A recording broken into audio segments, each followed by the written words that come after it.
Everyone, welcome back to my YouTube channel. दोस्तों, कैसे हैं आप सब? उम्मीद करती हूँ बहुत बढ़िया होंगे, मजे में होंगे। मैं भी बिल्कुल बढ़िया हूँ। तो आरआरबी, टीजीटी, पीजीटी का जो प्रोफेशनल एबिलिटी वाला सेक्शन है, जो कि 50 नंबर की प्रोफेशनल एबिलिटी आप लोगों से पूछी जाएगी, उसी से रिलेटेड ये 1000 प्लस एमसीक्यू सीरीज मैंने आप लोगों के लिए स्टार्ट की थी। और आज ये प्रैक्टिस सेट नंबर 21 रहेगा।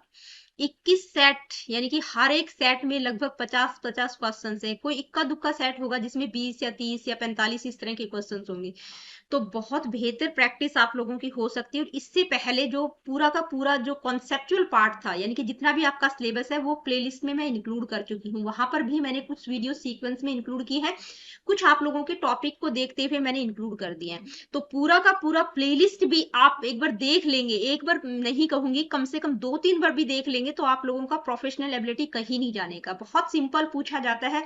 आप लोगों ने पेपर देख भी लिया है, मैंने पीजीटी का पेपर आप लोगों के साथ डिस्कस किया था। तो जितना लेवल मैंने रखा है, उससे हाईएस्ट लेवल आपको देखने को नहीं मिलेगा। तो सारा का सारा सिलेबस विद एमसीक्यूज मैं आप लोगों को प्रोवाइड कर चुकी हूँ। ये जो आज का सेट है, ये वो टॉपिक्स रहेंगे आज के सेट में जो मेरी नजर में बहुत इंपॉर्टेंट है। और इन टॉपिक से रिलेटेड क्वेश्चंस आपके पेपर में भी पूछे गए हैं, 100% पूछे जाएंगे। तो देखिए, डिटेल में तो मैं यहाँ पर वीडियोस नहीं लेकर आई हूँ, क्योंकि कॉन्सेप्चुअल वीडियो समझना बहुत जरूरी होता है, लेकिन अभी टाइम पीरियड है नहीं, और जो टॉपिक्स है वो आपके सिलेबस में भी नहीं है। तो बेसिक चीजें वहां से जरूर पूछी जाएंगी। तो उसी के अकॉर्डिंग मैंने कुछ इंपॉर्टेंट चीजें, कुछ फैक्चुअल चीजें जो कि बहुत इंपॉर्टेंट थी, वो मैंने स्लाइड्स में इंक्लूड की हैं।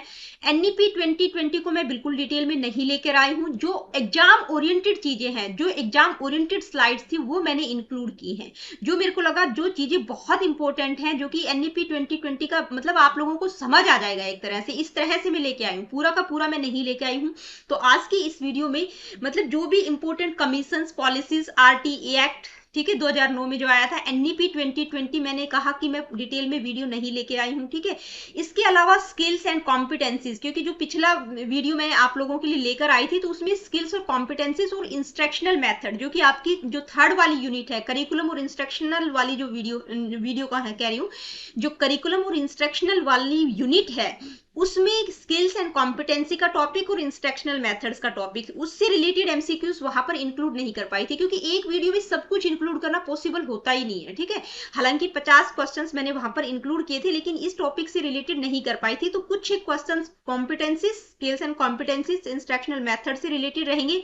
कमीशंस, पॉलिसीज, आरटी एक्ट और एनईपी 2020 से रिलेटेड लास्ट में, सबसे लास्ट में 15 क्वेश्चंस, वो 15 क्वेश्चंस हैं जो कि पीवाईक्यूज हैं, जो कि एनईपी 2020 से रिलेटेड किसी न किसी एग्जाम में पूछे जा चुके हैं, तो उनको मैंने इंक्लूड किया है। तो इतना भी कर लेंगे तो एनईपी 2020 से रिलेटेड कोई क्वेश्चन अगर आपका आ गया, आएगा 100%, ये तो शॉर्ट ही है, ठीक है। मतलब आज की वीडियो से आपके कम से कम 3 या 4 क्वेश्चन 100% देखने को मिल सकते हैं। तो आज की वीडियो बहुत इंपॉर्टेंट है, तो वो मैंने इंक्लूड कर दिए हैं। एनईपी 2020 के मतलब जितने भी मोस्ट इंपॉर्टेंट क्वेश्चन थे, कि उस तरह के क्वेश्चन कोई भी आ जाएगा तो आपको समझ आ जाएगा। कुछ कॉन्सेप्चुअल चीजें भी मैंने इंक्लूड की हैं आज की स्लाइड में। इसके अलावा कुछ बच्चों के कमेंट्स आए थे कि मैडम जो 1 लाइनर क्वेश्चंस होते हैं, ठीक है, मतलब जो कि फैक्चुअल चीजें होती हैं, एजुकेशन से रिलेटेड, फिलॉसफी से रिलेटेड, तो जो फैक्चुअल चीजें थी वो भी लास्ट में आप लोगों को देखने को मिल जाएंगी। वो 4-5 स्लाइड्स मतलब मैंने इंक्लूड कर दी है, ताकि एक बार आप उनको रीड आउट भी कर लेंगे तो आप कर सकते हैं कि भाई ये लाइन किसके द्वारा बोली गई, इस तरह के क्वेश्चंस है। तो आज का सेशन बहुत ज्यादा इंपॉर्टेंट है, आपको बिल्कुल भी 1 मिनट भी स्किप करके नहीं देखना है, क्योंकि कोई भी चीज हो सकता है, मैंने बीच बीच में फैक्चुअल चीजें भी इंक्लूड की हैं। तो पूरी की पूरी वीडियो को बिल्कुल ध्यान से सुनना है। कोई किसी प्रकार का डाउट आपका रहता है तो आप सभी जानते हैं कि मैं क्विकली आंसर करती हूँ, कि बच्चे का कोई डाउट माइंड में ना रहे, ठीक है। मैं तो चलिए स्टार्ट कर लेते हैं आज की इस वीडियो को। और आज की इस वीडियो को स्टार्ट करने से पहले आप लोगों को बताना चाहूंगी कि देखिए, अगर वीडियो सेशंस आप लोगों को अच्छे लगते हैं तो लाइक, शेयर और चैनल को सब्सक्राइब आप कर सकते हैं। हाइप के लिए तो मैं बिल्कुल आप लोगों को रिक्वेस्ट करके बोल के जाती हूँ कि वीडियो को ज्यादा से ज्यादा हाइप कर दिया करो, लेकिन कुछ बच्चे हैं जो बहुत मतलब रेगुलर हैं, दिल से कनेक्ट हो चुके हैं, वो जरूर हाइप करते हैं। और मैं जानती हूँ कि कौन कौन से बच्चे हैं, क्योंकि उनकी रेगुलर मैं देख रही हूँ, कमेंट बॉक्स में भी मैं देखती हूँ कि हाँ, ये बच्चे बिल्कुल रेगुलर हैं, ठीक है। तो वो बच्चे हाइप भी करते हैं, लाइक भी करते हैं। लेकिन जो 1000 बच्चे वीडियो को देख रहे हैं, उनमें से सिर्फ 60-70 80-90, बस इससे ज्यादा कोई वीडियो को लाइक नहीं करता है। क्या आप लोगों के लिए हेल्पफुल नहीं है? मतलब आप लोगों का दिल इतना छोटा है कि कोई आप लोगों के लिए इतनी मेहनत करके बना रहा है और आप लाइक शेयर और चैनल को हाइप करने में भी मतलब कंजूसी कर जाते हैं। फ्री ऑफ कॉस्ट आपको इतनी डिटेल में चीजें कोई प्रोवाइड कर रहा है। तो भाई रिक्वेस्ट है आप लोगों से, वीडियो को ज्यादा से ज्यादा हाइप कर दिया करो, लाइक शेयर अगर अपने दोस्तों के साथ शेयर कर सकते हो तो बहुत अच्छी बात है। हाइप करने के लिए सिर्फ इसलिए बोलती हूँ कि जो मेरा जो चैनल है वो अभी सर्च इंजन में आता ही नहीं है। आप सर्च करेंगे एजुकेशन क्लासेस तो नहीं मिलेगा, रैंडमली आप लोगों को मिल गया है ये। अगर ये मिल जाता तो बहुत सारे बच्चे मतलब बहुत ज्यादा बेनिफिट उन लोगों को होता, लेकिन सर्च इंजन में नहीं आ रहा, इसलिए हाइप करने के लिए बोलती हूँ। और ये जो एक वीडियो आप लोग देख लेते हैं ना कि हाँ चलो कोई बात नहीं अब पैसे के लिए हो रहा है, नहीं, इस एक वीडियो के पीछे बहुत लोगों की मेहनत होती है। ये जो मेरे चैनल पर आप रेगुलर वीडियो देख पाए हैं 21 के 21 दिन लगातार मैं आप लोगों के लिए सेट लेकर आई हूँ, कोई इक्का दुक्का दिन होगा जिस दिन नहीं आया होगा, तो ये सिर्फ तभी पॉसिबल हुआ कि भाई इसमें जो ये जितनी भी पीपीटीज थी ये मेरे हस्बैंड ने बना के मेरे को दिए हैं। रात को वो 10 11 12 बजे तक मेरे को पीपीटी बना के देते हैं, तब उसके बाद मॉर्निंग में मैं डिलीवर कर पाती हूँ। और उसके बाद वीडियो को मेरे को एडिट भी करना होता है क्योंकि मैं लाइव सेशन लेती नहीं हूँ, लाइव सेशन में ले नहीं पाती हूँ, कुछ हेल्थ इश्यूज की वजह से लाइव सेशन पॉसिबल नहीं हो पाते। तो बहुत मेहनत होती है एक वीडियो के पीछे। तो रिक्वेस्ट है आप लोगों से, लाइक शेयर, चैनल को सब्सक्राइब और हाइप जरूर कर दिया करो, ठीक है? क्योंकि बहुत लोगों की मेहनत होती है तब आप लोगों के पास एक वीडियो पहुंचती है। अदरवाइज आप मेरे चैनल पर पीछे अगर आप जाके देखेंगे तो कोई हफ्ते में एक वीडियो आ रहा है, कोई 10 दिन में वीडियो आ रहा है। आप लोगों के लिए मैंने कॉन्टिन्यूटी में वीडियो प्रोवाइड किए हैं कि भाई बच्चों का पेपर आ गया है, मैंने अपने हेल्थ इश्यूज को भी इग्नोर कर रखा है, जबकि मेरे को डॉक्टर के पास जाना था मैं नहीं गई हूँ। तो ये सब मैं चीजें आप लोगों को इसलिए बोल रही हूँ कि जो बच्चे सिर्फ मतलब वीडियोस को देख लेते हैं, ना हाइप करते हैं ना लाइक करते हैं, सिर्फ अपना बेनिफिट देखते हैं, तो भाई थोड़ा सा दूसरों का भी देख लिया करो। तो चलिए स्टार्ट कर लेते हैं। आज का सेशन बहुत इंपॉर्टेंट है, कुछ मेरे दिल में था वो मैंने आप लोगों को बोल दिया है, बहुत इंपॉर्टेंट था वो आप लोगों को बताना। अब आज का जो सेशन है उसको मिस नहीं करना है, ये आज का लास्ट वीडियो रहेगा RRB TGT PGT professional ability का। कुछ बच्चों के कमेंट्स आ रहे थे कि मैडम पीआरटी के लिए भी देख सकते हैं, तो बिल्कुल बेटा, जो साइकोलॉजी वाला पार्ट है वो आपके पीआरटी में भी है, सिलेबस में है, ठीक है? अगर आप टॉपिक वाइज उठा के देखेंगे तो जो टॉपिक्स आपके में हैं तो उनके अकॉर्डिंग आप वीडियोस देख सकते हो। फिलॉसफी वाला पार्ट आपकी पीआरटी वाले पोर्शन में नहीं है, तो फिलॉसफी वाला देखने की जरूरत नहीं। हाँ, साइकोलॉजी वाले जितने भी सेट्स आए हैं उनको आप बिल्कुल देख लीजिएगा, आप लोगों के लिए बहुत ज्यादा हेल्पफुल रहेगी। तो चलिए स्टार्ट कर लेते हैं। सबसे पहले कुछ इंपॉर्टेंट एजुकेशनल कमीशंस मैंने यहाँ पर इंक्लूड किए हैं क्योंकि आपके पेपर में मैंने देखा था, ठीक है? 2-3 क्वेश्चंस इस तरह के मैंने देखे थे तो इसलिए मैंने इंक्लूड कर दिए हैं। पहला है यूनिवर्सिटी एजुकेशन कमीशन, 1948-49 में आया था। ये ध्यान में रखना है कौन से सन में आया था। यूनिवर्सिटी एजुकेशन कमीशन किस पर फोकस करता है? हायर एजुकेशन से रिलेटेड है, ठीक है? इसके चेयरमैन कौन है? डॉक्टर एस राधाकृष्णन है। क्या क्या रिकमेंडेशन है डिटेल में नहीं है, सिर्फ बेसिक चीजें आपको पता चल जाए उतना भी बहुत है, ठीक है? किसके बारे में बताया गया है? मोरल एंड रिलीजियस एजुकेशन को इंपॉर्टेंस दी गई है। किसके द्वारा एस्टैब्लिश किया गया था? हायर एजुकेशन की बात की गई है, ठीक है? यूनिवर्सिटी से रिलेटेड है, यूनिवर्सिटी एजुकेशन कमीशन के नाम से हम इसको जानते हैं। तो यूजीसी का नाम आपको ध्यान में रखना है, यूनिवर्सिटी ग्रांट कमीशन, ठीक है? यूजीसी के द्वारा इसको एस्टैब्लिश किया गया था। Medium of instruction should be mother tongue, इसमें मीडियम ऑफ इंस्ट्रक्शन क्या होगा? मदर टंग की बात की गई है।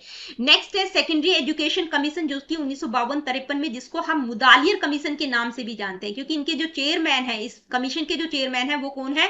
डॉक्टर ए लक्ष्मण स्वामी मुदालियर। तो इसको मुदालियर कमीशन के नाम से भी जाना जाता है, सेकेंडरी एजुकेशन कमीशन को। यही क्वेश्चन आई थिंक आपके में था कि कब आया था सेकेंडरी एजुकेशन कमीशन, ठीक है? फोकस किस पर है? सेकेंडरी एजुकेशन कमीशन है, तो सेकेंडरी एजुकेशन की बात की गई है, ठीक है? रिकमेंडेशंस इसकी क्या है? बहुत डिटेल में नहीं है, मेन चीजें, छोटी छोटी चीजें डाली है मैंने। डाइवर्सिफिकेशन ऑफ करिकुलम, यानी कि जो करिकुलम है वो डाइवर्स होना चाहिए, ठीक है? 3 लैंग्वेज फॉर्मूला की बात की गई है। 3 लैंग्वेज में आपका हिंदी, इंग्लिश और एक मदर टंग की बात है, ठीक है? नेक्स्ट क्या है आइए देखते हैं। नेक्स्ट है एजुकेशन कमीशन, जो कि 1964 में आया था। कोठारी कमीशन के नाम से भी हम इसको जानते हैं। इसके जो चेयरमैन है डीएस कोठारी है। रिकमेंडेशन की अगर हम बात करें तो कॉमन स्कूल सिस्टम, 10+2+3 पैटर्न की बात इसमें की गई है। साइंस और मैथमेटिक्स को कंपलसरी करने पर इन्होंने एम्फसाइज किया है। इक्वलाइजेशन की बात करते हैं, ठीक है? मतलब जो एजुकेशन है उसकी इक्वलाइजेशन, सार्वभौमिकरण की बात की गई है, और किसके द्वारा एस्टेब्लिश किया गया था? एनसीईआरटी, ठीक है? तो ये बेसिक चीजें ध्यान में रखनी है, आपको इतना ही रखना है। अब नेशनल एजुकेशन पॉलिसीज की अगर हम बात करें तो पहली पॉलिसी कब आई थी? देखिए, अब हम बात करते हैं NEP 2020, यानी कि नेशनल एजुकेशन पॉलिसी। पहले क्या था? NPE, ठीक है। National policy of education, national policy on education, ठीक है। पहली नेशनल पॉलिसी एजुकेशन से रिलेटेड कौन सी थी? 1968 में आई थी कोठारी कमीशन, ठीक है, जो कि 1964 में आया था, जो पिछली स्लाइड में हमने बात की। कोठारी कमीशन पर बेस्ड है, पूछा जा सकता है, यही चीजें पूछी जाएंगी जो इंक्लूड की हैं, ठीक है। बहुत इंपॉर्टेंट चीजें इंक्लूड की है, ध्यान से सुनना और एक बार नोट्स भी बना सकती है तो बना लेना। किस पर बेस्ड है पहली एजुकेशन पॉलिसी? कोठारी कमीशन। किस पर इंफोसाइज किया गया था इसमें? फ्री और कंपलसरी एजुकेशन, यानी कि जो छोटे बच्चे हैं, जो 14 साल तक के बच्चे हैं, उनके लिए फ्री और कंपलसरी एजुकेशन की बात की गई है। प्रमोशन ऑफ रीजनल लैंग्वेजेज, यानी कि जो क्षेत्रीय भाषाएं हैं उनको प्रमोट करने पर इसमें फोकस किया गया है। 3 लैंग्वेज फॉर्मूला की बात की गई है, यानी कि हिंदी, इंग्लिश और एक मदर टंग या क्षेत्रीय भाषा जो भी होगी। इसके बाद नेक्स्ट है नेशनल पॉलिसी ऑन एजुकेशन 1986, ठीक है, 1986 में आई थी और इसको मॉडिफाई भी किया गया था 1992 में, ठीक है।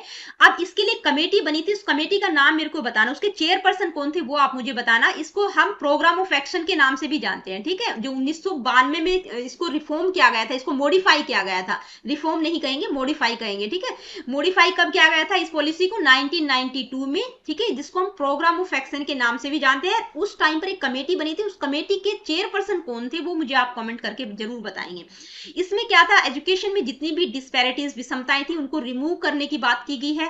ऑपरेशन ब्लैक बोर्ड स्कीम की अगर आप लोगों से पूछी जाए तो कौन सी नेशनल पॉलिसी इसकी बात करती है? ऑपरेशनल ब्लैक बोर्ड की, तो 1986 में जो आई थी नेशनल पॉलिसी, ठीक है, 1986 वाली पॉलिसी में बात की गई है। नवोदय विद्यालय की बात की गई है। वीमेन एजुकेशन पर एम्फसाइज किया गया है। टीचर एजुकेशन कि जो NCT, national council for teacher education, इसको इस्टेब्लिश भी इसी पॉलिसी के तहत किया गया था, एनसीटीई को, ठीक है। अब 1986 के बाद कौन सी एजुकेशन पॉलिसी आई है? एनईपी 2020, ठीक है। एनईपी 2020 ने किसको, मतलब एनईपी 2020 ने किसको रिप्लेस किया है? 1986 वाली पॉलिसी को रिप्लेस किया है, ठीक है। बहुत इंपॉर्टेंट है। अब इसके बारे में थोड़ी सी फैक्चुअल चीजें मैंने यहाँ पर इंक्लूड कर दी है कि भाई ये जो एनईपी 2020 है इसका इवोल्यूशन कैसे हुआ। तो सबसे पहले हमने बात कर ही ली है, यूनिवर्सिटी एजुकेशन कमीशन 1948 में आया था, ठीक है। पहला मेजर कमीशन है हायर एजुकेशन से रिलेटेड। उसके बाद सेकेंडरी एजुकेशन कमीशन आया, education commission doctor DS Kothari, यानी कि जिसको हम कोठारी कमीशन कहते हैं। उसके बाद पहली नेशनल मतलब एनपीईआई 1968 में। उसके बाद क्या हुआ कि 1976 में इसमें कुछ अमेंडमेंट किया गया था, मतलब कॉन्स्टिट्यूशनल अमेंडमेंट किया गया था, 42वां संविधान संशोधन किया गया था। उसमें क्या किया गया था, जो एजुकेशन थी वो पहले कौन सी लिस्ट में थी ये आप मुझे कॉमेंट करके बताएंगे। इसमें जो अमेंडमेंट किया गया था उसमें एजुकेशन को कॉन्करेंट लिस्ट में शामिल कर दिया गया था, ठीक है।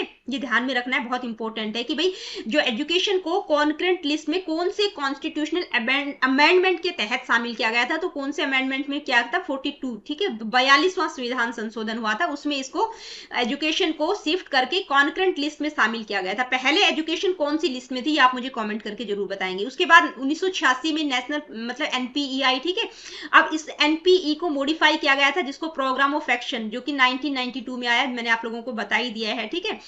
उसके बाद 1916 में कमेटी बनाई गई, टीएसआर सुब्रमण्यम कमेटी, ठीक है।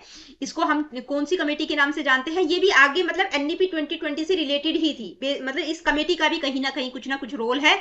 उसके बाद 2017 में डॉक्टर के कस्तूरी रंगन कमेटी बनाई गई, ठीक है। अब ये 2017 में एनईपी 2020 पर काम शुरू हुआ था और 2019 में, ठीक है, 19 में ये मतलब इसका फाइनल ड्राफ्ट तैयार हो गया था इस एनईपी 2020 का। और इसका मतलब डेट कौन सी पूछी जाए कि कब तैयार हुआ था, तो 31 मई, ठीक है, 31 मई 2019 को इसका फाइनल ड्राफ्ट तैयार हो गया था।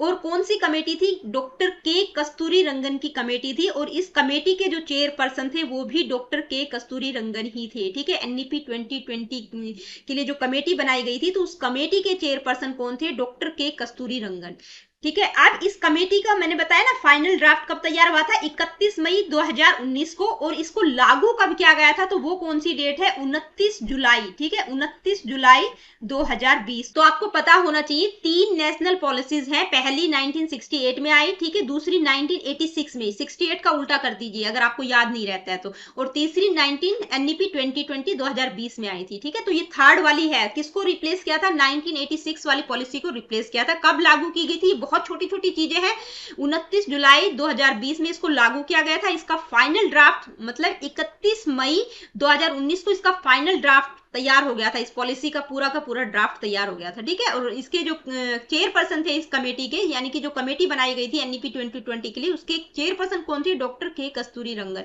ये कुछ फैक्चुअल चीजें आप लोगों को बार बार इसलिए बोल रही हूँ ताकि आपके ध्यान में बैठ जाए, क्योंकि यहाँ से क्वेश्चन पूछा जा सकता है, और खासकर डेट को जरूर ध्यान में रखना। आई होप एनईपी 2020 का इवोल्यूशन कैसे होता है ये आप लोगों को समझ आ गया होगा। अब कुछ इंपॉर्टेंट फैक्चुअल चीजें यहाँ पर मैं आप लोगों को बता रही हूँ एनईपी 2020 से रिलेटेड, बहुत ध्यान से सुनना, क्योंकि यहीं से आपका क्वेश्चन बनेगा ही बनेगा, ठीक है। तो पहला जो करिकुलर और पैडागोजिकल स्ट्रक्चर था, यानी कि academic structure, existing academic structure था, जो कि 1986 वाली पॉलिसी थी, उसके अकॉर्डिंग क्या था? 10+2 का स्ट्रक्चर था, ठीक है। यानी कि 6 से 16 साल का बच्चा 10th क्लास कर लेगा और 16 से 18 साल का बच्चा 12th कर लेगा, जिसको हम सीनियर सेकेंडरी स्कूल बोलते थे, ठीक है, सीनियर सेकेंडरी लेवल बोलते थे। तो इसमें क्या था कि 10 इयर्स की जो बात की गई उसमें 6 साल से बच्चे की एज काउंट की गई कि भाई 6 साल का बच्चा पहली क्लास में एडमिशन लेगा, 6 से 16 साल तक वो 10th कवर कर लेगा। लेकिन इसमें क्या किया गया है? इस स्ट्रक्चर को तोड़ के, इस 10+2 वाले स्ट्रक्चर को तोड़ के किसमें ब्रेक किया गया है? 5+3+3 और +4, ये एग्जिस्टिंग अभी का जो स्ट्रक्चर है, न्यू एकेडमिक स्ट्रक्चर है। तो इसमें ये जो 5+3+3+4 है, इसको 4 स्टेजेस में डिवाइड किया गया है। पहली है फाउंडेशनल स्टेज, दूसरी है प्रिपरेटरी स्टेज, तीसरी है मिडल स्टेज और चौथी है सेकेंडरी स्टेज। शॉर्ट में ये चारों स्टेजेस का नाम आप याद रख सकते हैं, FPMS, ठीक है। F से फाउंडेशनल, P से प्रिपरेटरी और M से मिडल और S से सेकंड। तो ये जो 4 स्टेजेस हैं इनको हम 1 बाय 1 समझ लेते हैं, जिसमें स्ट्रक्चर की बात की गई। तो पहला क्या है? फाउंडेशनल स्टेज, यानी कि 5 साल की बात की गई। तो जो बच्चे का एज रहेगा वो क्या रहेगा? 3 से 8 साल का बच्चा रहेगा यहाँ पर, ठीक है। 5 साल किस तरह से डिवाइड किए गए हैं? तो इसमें क्या है? 5 को भी डिवाइड किया गया है किसमें? 3+2, यानी कि जो 3 से लेके 3 साल तक तो बच्चा घर में ही रहता है, 3 साल का बच्चा नर्सरी वगैरह में जाने लग जाता है, प्ले स्कूल वगैरह में, तो उसको भी इसमें एनईपी 2020 में इंक्लूड किया है, ठीक है। तो यानी कि 3 से 6 साल का बच्चा, यानी कि आंगनबाड़ी या बाल वाटिका या प्ले स्कूल वगैरह, यानी कि कहीं ना कहीं से कुछ बेसिक फंडामेंटल चीजें वहां पर बच्चे में डेवलप हो जाएंगी, ठीक है। बेसिक स्किल्स का डेवलपमेंट वहां पर बच्चे में हो जाएगा खेल कूद के दौरान, ठीक है। तो ये 3 से 6 साल का बच्चा क्या करेगा? सिर्फ और सिर्फ प्ले स्कूल में पढ़ेगा, ठीक है। प्ले स्कूल में कुछ भी चीजें सीखेगा खेल कूद के माध्यम से, ठीक है। तो 3 ईयर तो ये हो गए। अब इसमें 5 साल की बात की गई, तो ये तो प्ले स्कूल में हो गया। अब जो 2 साल बचे उसमें बच्चा पहली और दूसरी क्लास कवर कर लेगा, ठीक है। तो ये क्या होगा? 6 से 8 साल का बच्चा पहली और दूसरी क्लास कवर कर लेगा। तो ये सिर्फ और सिर्फ कौन सी है? फाउंडेशनल स्टेज है, जिसमें 5 साल की बात की गई है, ठीक है। यानी कि 3 से 6 साल का बच्चा क्या करेगा?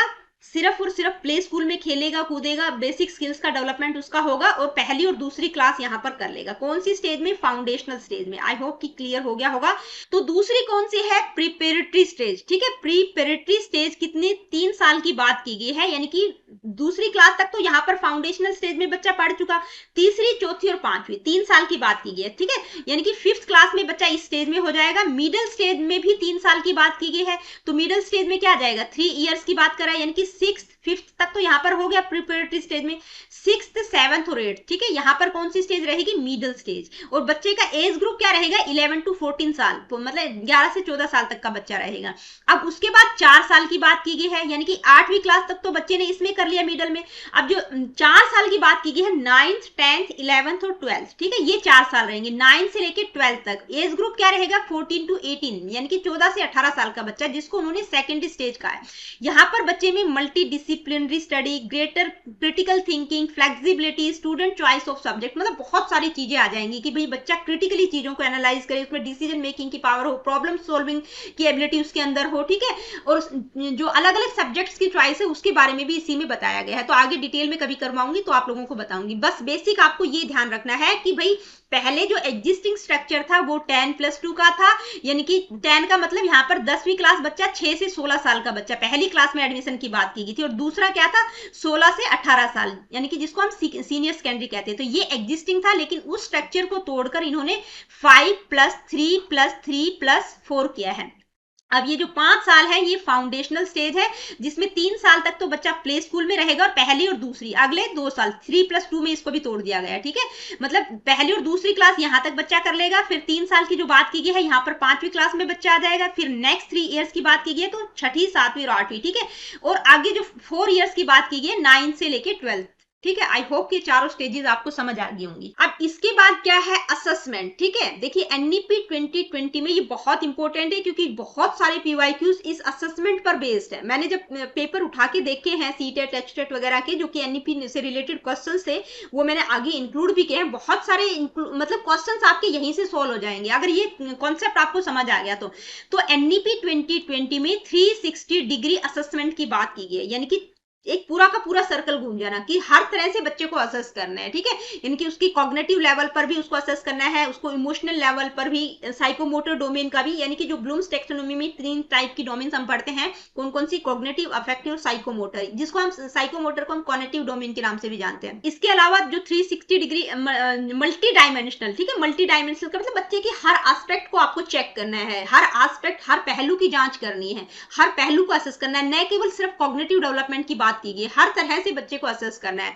ठीक है, तो इसमें जब असेसमेंट की बात करें 360 डिग्री असेसमेंट, तो इसमें एक तो सेल्फ असेसमेंट भी इंक्लूड किया गया है, दूसरा पेरेंट्स के द्वारा assessment, assessment bye teachers, peer assessment, मतलब हर तरह से बच्चे को असेस करना है कि भाई बच्चा अपने आप को खुद भी असेस करे, टीचर भी उसको असेस करे, उसके पेरेंट्स भी असेस करें और उसके जो साथी लोग हैं वो भी उसको असेस करके बताएं। मतलब जैसे हम करते हैं ना कि भाई तू मेरी कॉपी चेक कर दे, मैं तेरी कर देता हूँ, ये दूसरों लोगों के साथ भी आपस में हम कम्युनिकेट करके एक दूसरे को असेस करते हैं कि तेरी क्या कमी है, उसकी क्या कमी है। ठीक है, तो पीयर असेसमेंट की भी बात की गई है और मल्टी डायमेंशनल की बात की गई। मल्टी डायमेंशनल का मतलब न केवल कॉग्निटिव डेवलपमेंट, कॉग्निटिव असेसमेंट यानी कि उसके कॉग्निटिव पक्ष को भी देखना है, अफेक्टिव यानी कि जिसमें हम इमोशंस की बात करते हैं, साइकोमोटर उसके फिजिकल एस्पेक्ट को भी देख रहे हैं। तो एनडीपी 2020 में एक तो 360 डिग्री मल्टी डायमेंशनल असेसमेंट या मल्टी डायमेंशनल रिपोर्ट कार्ड की बात की गई है, एक मल्टी लैंग्वेज की भी बात की गई है, मतलब कि बच्चा किसी भी कॉन्टेक्स्ट, किसी भी भाषाई क्षेत्र से आ रहा है उसको एक्सेप्ट करना है। ठीक है, मतलब आप ये नहीं कहेंगे कि भाई बच्चा गुजराती बोलता है तो वो एक बाधा के रूप में नहीं, उसको बाधा के रूप में नहीं, एक एसेट के रूप में लेना है, एक रिसोर्स के रूप में उसको समझना है। ठीक है, multi layered, multi sources, competency based, experiential learning, skill based, यानी कि 21वीं शताब्दी की जो स्किल्स है उसकी बात की गई है, जिसमें हम क्रिटिकल थिंकिंग की बात करते हैं, डिस्कशन की बात करते हैं कि भाई बच्चा चीजों को मतलब बेहतर तरीके से अपनी चीज को कम्युनिकेट कर पाए, डिस्कस कर पाए। ठीक है, इसके अलावा प्रॉब्लम सॉल्विंग एबिलिटीज बच्चे में डेवलप करनी, ये नहीं कि बच्चे को रट्टा नहीं लगवाना है। एसए टू एफए की बात की गई है। एसए क्या होता है, समेटिव असेसमेंट, समेटिव असेसमेंट से फॉर्मेटिव असेसमेंट की बात की। अब ये जो 360 डिग्री असेसमेंट की हमने बात की, तो उसके लिए एक संस्था बनाई गई है। कौन सी संस्था है, परख, जिसका नाम क्या है, परख। परख की फुल फॉर्म क्या है, P for performance assessment, R for review, A for analysis, K for knowledge और एच फॉर होलिस्टिक डेवलपमेंट, यानी कि performance assessment, review and analysis of knowledge for holistic development, यानी कि बच्चे के होलिस्टिक डेवलपमेंट के लिए असेस करना है। ठीक है, मतलब उसके चहुमुखी विकास हो रहा है कि नहीं, उसके सभी तरह के एस्पेक्ट्स को चेक करना है। अब इसमें जो है 21वीं शताब्दी की जो स्किल्स है उसकी बात की है। अब ये 21st सेंचुरी की जो स्किल्स है उसमें क्या क्या आ जाएगा, critical thinking, problem solving, decision making, मतलब इस तरह की स्किल्स बच्चों में डेवलप करना है। एनालाइज करना सीखे, डिस्कशंस, डिबेट्स, क्विज, ठीक है, इस तरह experiential learning, competency based learning, technology का यूज करना सीखे, इस तरह की चीजों पर फोकस किया गया है। 21वीं शताब्दी की जो स्किल्स है उसकी बात कर रही हूँ। और एक एमएचआरडी का जो नाम है वो चेंज करके क्या हो गया है, मिनिस्ट्री ऑफ एजुकेशन। तो ये कुछ फैक्चुअल चीजें हैं एनईपी 2020 से रिलेटेड, बस वही हम डिस्कस कर रहे हैं। ठीक है, बस इतना ही मैंने आप लोगों के लिए इंक्लूड किया है। आप लोगों के क्वेश्चंस हो जाएंगे अगर आप लोगों ने इतना भी एनईपी 2020 को समझ लिया तो, क्योंकि आपके सिलेबस में टॉपिक है नहीं कि भाई डिटेल में क्वेश्चन आएंगे, डिटेल में नहीं आएंगे, बाकी चीजें क्वेश्चन के थ्रू हो जाएंगी। अब हम बात कर लेते हैं एनसीएफ की। ये भी मैंने सिर्फ और सिर्फ फैक्चुअल चीजें इंक्लूड की है कि भाई पहला एनसीएफ की फुल फॉर्म क्या है, नेशनल करिकुलम फ्रेमवर्क। पहला नेशनल करिकुलम फ्रेमवर्क, यानी कि पहला एनसीएफ कब आया था, 1975 में आया था। ठीक है, कौन सी एनपीई पे, यानी कि कौन सी पॉलिसी, एजुकेशन पॉलिसी पर बेस्ड था, 1968 की पॉलिसी, जो पहली एजुकेशन पॉलिसी थी उसके ऊपर बेस्ड था ये। ठीक है, जॉयफुल लर्निंग की बात की गई इसमें। दूसरा एनसीएफ कब आया था, 1988 में। ये एनपीई जो 1986 की पॉलिसी थी उसके ऊपर बेस्ड था, चाइल्ड सेंट्रिक एजुकेशन की इसमें बात की गई। उसके बाद 2000 में आया, यानी कि न्यू मिलेनियम रिफॉर्म्स की बात की गई है। लर्निंग विदाउट बर्डन बहुत बार पूछा गया है, आई होप कि आपके पेपर में भी था, लर्निंग विदाउट बर्डन की बात कौन करता है, तो 2000 में जो करिकुलम फ्रेमवर्क तैयार किया गया था उसमें ये कहा गया है।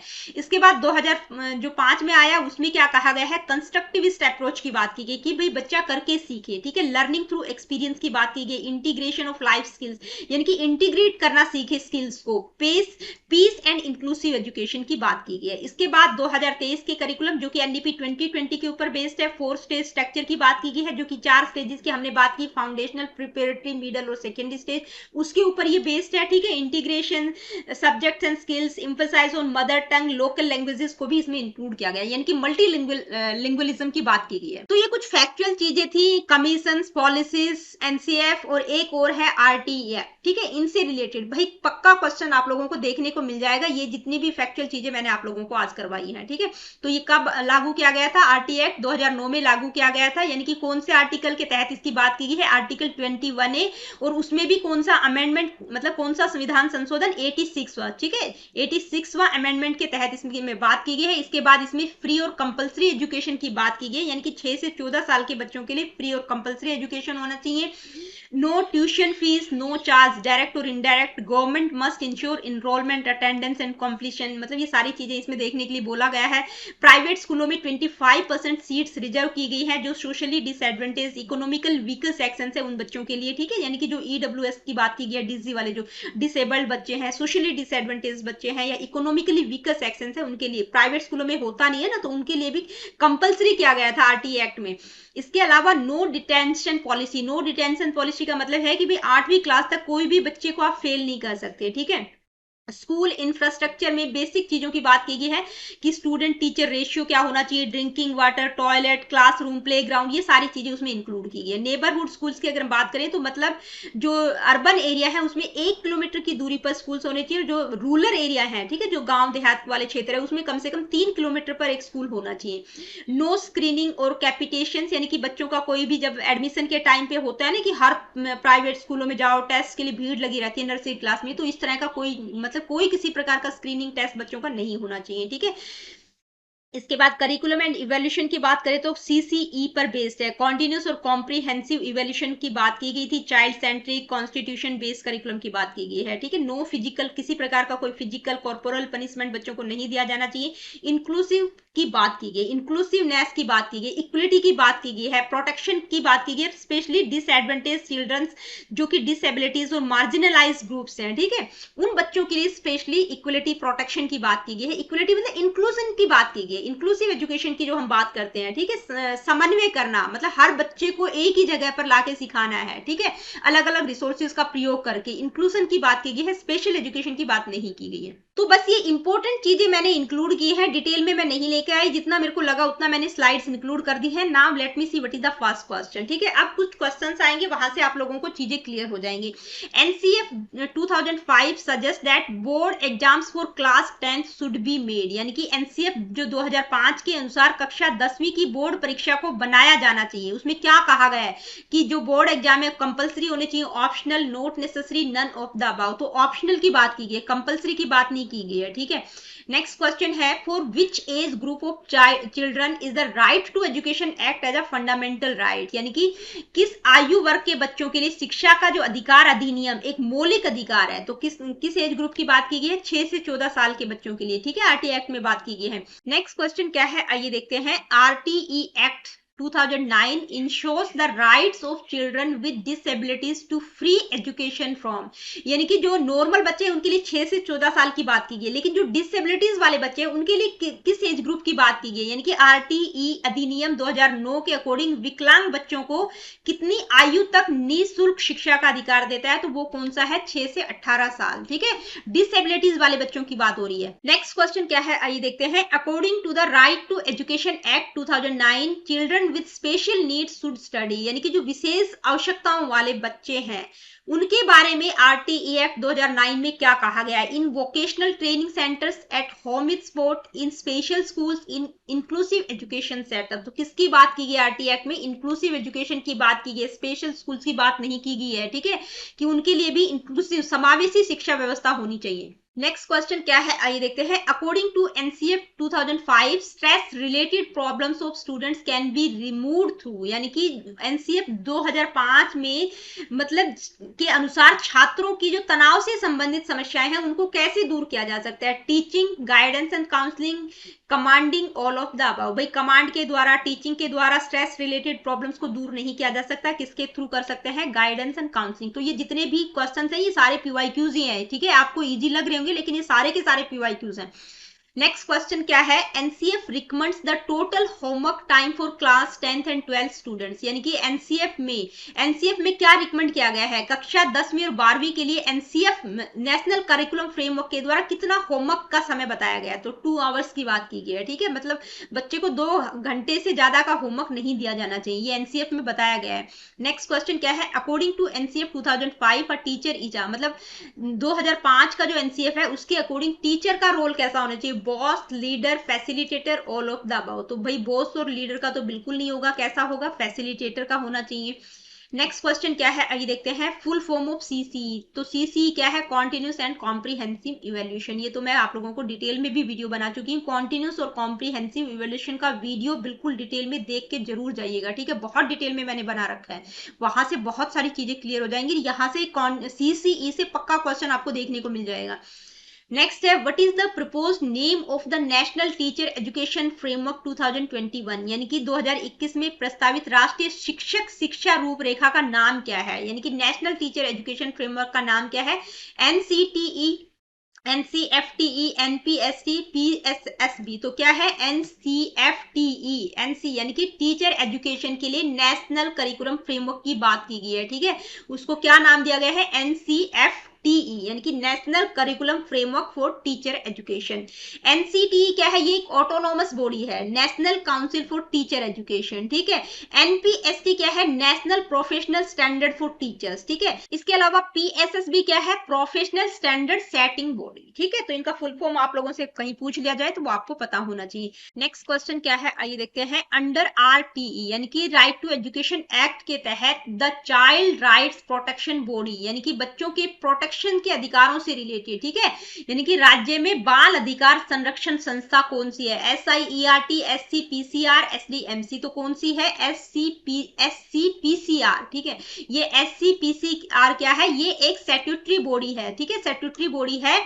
इसका फुल फॉर्म क्या है, state council for protection of child rights, यानी कि बच्चों के अधिकार से रिलेटेड स्टेट लेवल पर प्रोटेक्शन किस तरह से करना है, तो ये इसका नाम क्या है, एससीपीसीआर। नेक्स्ट क्वेश्चन क्या है, आइए देखते हैं। Which of the following teaching approaches best sports constructivist instructional delivery, यानी कि जो हम कंस्ट्रक्टिविज्म की बात करते हैं, जो संरचनावादी दृष्टिकोण की बात करते हैं, तो उसके अकॉर्डिंग इनमें से कौन सा बेस्ट मेथड होगा, ठीक है, कंस्ट्रक्टिविस्ट लर्निंग डिलीवरी से related, lecture method, discovery learning, dictation या रोट लर्निंग। तो भाई dictation, rote learning, lecture method तो होगा नहीं, क्या होगा, डिस्कवरी लर्निंग हो गया, ठीक है। नेक्स्ट क्वेश्चन क्या है, स्कैफोल्डिंग इन इंस्ट्रक्शनल डिलीवरी मींस, स्कैफोल्डिंग का मतलब क्या है, स्कैफोल्डिंग का मतलब क्या है, providing temporary supports for learning, जो कि हम वाइगॉत्स्की में भी पढ़ चुके हैं, पिछली वीडियो में भी, आई थिंक जो करिकुलम और इंस्ट्रक्शन वाली वीडियो थी उसमें भी हमने करा है स्कैफोल्डिंग होती क्या है, क्या मतलब होता है इसका, ठीक है। नेक्स्ट क्वेश्चन क्या है, a teacher gives a real life problem to solve in a class, यानी कि एक जो शिक्षक है कक्षा में एक वास्तविक जीवन की समस्या हल करने के लिए देता है, तो उसके लिए सबसे बेस्ट मेथड इनमें से कौन सा यूज करेंगे आप, ड्रिल मेथड यानी कि अभ्यास की विधि, प्रोजेक्ट मेथड, परियोजना विधि, लेक्चर मेथड या रिव्यू मेथड। तो हम सभी जानते हैं कौन सा यूज करेंगे, प्रोजेक्ट मेथड, ठीक है, रियल लाइफ सिचुएशन से रिलेटेड हम प्रोजेक्ट मेथड यूज करेंगे। नेक्स्ट क्वेश्चन है, the success of instructional delivery largely depends on, यानी कि शिक्षण वितरण की सफलता मुख्यतः किस पर निर्भर होगी, expensive tool, strict discipline, teachers clarity and planning, long classroom hours. तो किस पर डिपेंड करेगी भी, टीचर की क्लैरिटी क्या है, ठीक है, यानी कि शिक्षण वितरण इंस्ट्रक्शंस को डिलीवर किया जा रहा है तो उसकी सक्सेस की, जो भी डिलीवर कर रहा है वो कितने अच्छे तरीके से, बेहतर तरीके से इंस्ट्रक्शंस को डिलीवर कर पा रहा है, ठीक है, ताकि बच्चा सामने वाला अच्छे से चीजों को समझ पाए। तो क्या होगा, टीचर्स, ठीक है, teachers clarity and planning. Next question क्या है, आइए देखते हैं। What is the main objective of differentiated instructions, differentiated का मतलब भाई जो इंस्ट्रक्शन दे रहे हो वो अलग अलग तरीके से आप यूज कर रहे हो, ठीक है, विभिन्नीकृत शिक्षण का मुख्य उद्देश्य क्या है, कि जो अलग अलग डिफ्रेंशिएट करके आप दे रहे हो कि हर बच्चे को एक जैसा नहीं होता, हर बच्चे को पढ़ाने का तरीका भी डिफरेंट होगा। भाई एक बच्चा समझ पा रहा है, एक नहीं समझ पा रहा, तो जो डिफ्रेंशिएटेड इंस्ट्रक्शन है उसका मेन उद्देश्य क्या होता है। क्लास में जो टीचर अलग अलग बच्चों को अलग तरीके से समझाती है, बहुत सारे बच्चे होते हैं जो एक साथ नहीं समझ पाते, तो वहां पर डिफ्रेंशिएटेड इंस्ट्रक्शंस का जब टीचर यूज करिए तो डिफ्रेंशिएटेड इंस्ट्रक्शन का मतलब ऑब्जेक्टिव क्या रहेगा, same content for all students, teaching faster learners only, catering to diverse learners needs, using only textbook. तो क्या होगा, catering to diverse learners needs, यानी कि जो अलग अलग विविधताओं वाले बच्चे हैं उनकी भी आवश्यकताओं को पूरा किया जा सके, क्योंकि हर बच्चा एक ही तरीके से नहीं सीख पाता, तो उसके लिए होता है ये। नेक्स्ट क्वेश्चन क्या है, आइए देखते हैं। In Bloom's taxonomy instructional delivery at application level involves, यानी कि ब्लूम का जो वर्गीकरण है, ठीक है, कॉग्निटिव डोमेन की यहाँ पर हम बात करें। अब यहाँ पर मैं आप लोगों को बता दूं, जब यहाँ पर आपका दे दिया है इंस्ट्रक्शनल मेथड्स की बात की गई है, आपकी जो थर्ड यूनिट है, तो भाई इंस्ट्रक्शनल मेथड्स में ब्लूम्स टैक्सोनॉमी आ जाएगी, आपको 100% पढ़ के जाना है ब्लूम्स टैक्सोनॉमी को, ठीक है। माइक्रो टीचिंग को, स्किल्स एंड कॉम्पिटेंसी की बात करते हैं तो माइक्रो टीचिंग, फ्लेंडर इंटरेक्शन, ठीक है, ये मैंने 10 कैटेगरी शायद आप लोगों की इसी सीरीज में भी करवाई है फ्लेंडर की इंटरेक्शन से रिलेटेड, और जो माइक्रो टीचिंग और ब्लूम्स टैक्सोनॉमी की एक एक दो वीडियो है, पक्का देख के जाइएगा, ठीक है, क्योंकि जब हम इंस्ट्रक्शनल मेथड्स की बात करते हैं तो ब्लूम्स टैक्सोनॉमी आपको 100% पढ़नी ही पड़ेगी। तो इसमें क्वेश्चन क्या है, ब्लूम के वर्गीकरण में जो अनुप्रयोग स्तर है, यानी कि जो एप्लीकेशन लेवल पर शिक्षण वितरण का मतलब क्या है, ठीक है, क्या मतलब है, recalling facts, understanding meaning, using knowledge in new situations, judging values of material. तो क्या मतलब है, एप्लीकेशन का मतलब आप अप्लाई कर पा रहे हैं, जो भी नॉलेज है उसको न्यू सिचुएशन में अप्लाई करना, ठीक है। इसमें ब्लूम्स टैक्सोनॉमी में हम 3 तरह की डोमेन्स की बात करते हैं, ठीक है, इसको आप कैप के नाम से याद रख सकते हैं, ठीक है, कॉग्निटिव, अफेक्टिव और साइकोमोटर। साइकोमोटर को कई बार कॉग्निटिव डोमेन के नाम से भी हम जानते हैं, ठीक है।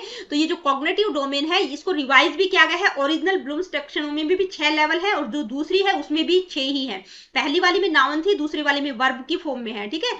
तो 6 कौन कौन से है, पहला क्या है, नॉलेज, उसके बाद क्या है, अंडरस्टैंडिंग, या जिसको हम कॉम्प्रीहेंशन भी कह सकते हैं, तीसरा क्या है, एप्लीकेशन, उसके बाद एनालिसिस, ठीक है, एनालिसिस, उसके बाद सिंथेसिस और इवेल्युएशन, ठीक है। और जो रिवाइज होके आई उसमें ये जो लास्ट वाले हैं सिंथेसिस और इवेल्युएशन, इनको इंटरचेंज किया गया है। ये आप तभी समझ पाएंगे जब आपको टैक्सोनॉमी वाली वीडियो देखेंगे। नेक्स्ट क्वेश्चन क्या है, आइए देखते हैं। The role of questioning during instructional delivery is to, भाई जब इंस्ट्रक्शंस को आप डिलीवर कर रहे हैं तो शिक्षण वितरण के दौरान जो प्रश्न पूछते हैं आप, भाई आप बच्चों को इंस्ट्रक्शन दे रहे हैं, बीच में आपने कोई क्वेश्चन बच्चों से पूछ लिया, तो उसका क्या पर्पज है, control students full time, increase thinking and interaction, create confusion, भाई कंफ्यूजन क्रिएट करना, फुल टाइम कंट्रोल स्टूडेंट्स को कंट्रोल करना, ये तो बिल्कुल नहीं होगा। क्या होगा, भाई बच्चों में थिंकिंग प्रोसेस को इंक्रीज करना है, बच्चों के साथ आप इंटरेक्ट कर पाए, ये स्किल्स और कॉम्पिटेंसी वाले क्वेश्चंस हैं, ठीक है, कि भाई ये एक्चुअली माइक्रो टीचिंग की जो स्किल्स हम पढ़ते हैं ना, 8-10 स्किल्स, जो कि जिन बच्चों ने नोट्स लिए उनको तो मैंने बिल्कुल सारी की सारी डिटेल में प्रोवाइड की है, लेकिन जिन्होंने नहीं लिए उनके लिए प्रॉब्लम हो सकती है, तो माइक्रो टीचिंग वाला वीडियो जरूर देख के जाइएगा, क्योंकि जो स्किल्स है उनकी बात हम माइक्रो टीचिंग में करते हैं, ठीक है। तो क्वेश्चन पूछना अलग स्किल है, जैसे प्रॉबिंग क्वेश्चन की है, स्टिमुलस वेरिएशन की है,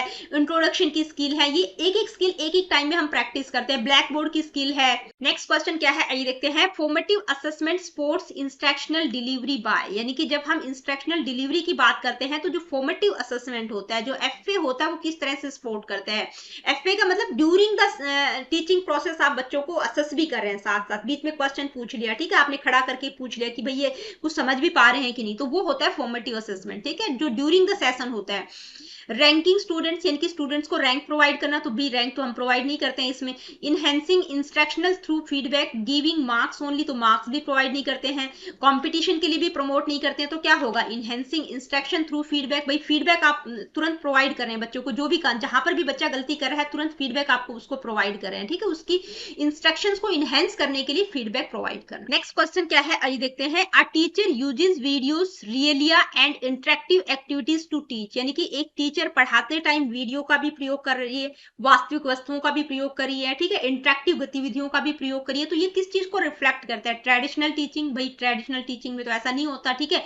मोनोलॉग मेथड मतलब सिर्फ एक पारंपरिक एक तरफा मेथड का यूज करिए। Multi sensory approach, only verbal communication, तो वर्बल भी नहीं हो रहा है, क्योंकि सभी तरह की चीजों को यूज करिए, वीडियो का भी प्रयोग करिए, वास्तविक वस्तुओं का भी प्रयोग करिए, ठीक है, इंटरेक्टिव एक्टिविटीज का भी प्रयोग करिए, तो क्या मल्टी सेंसरी अप्रोच है ये।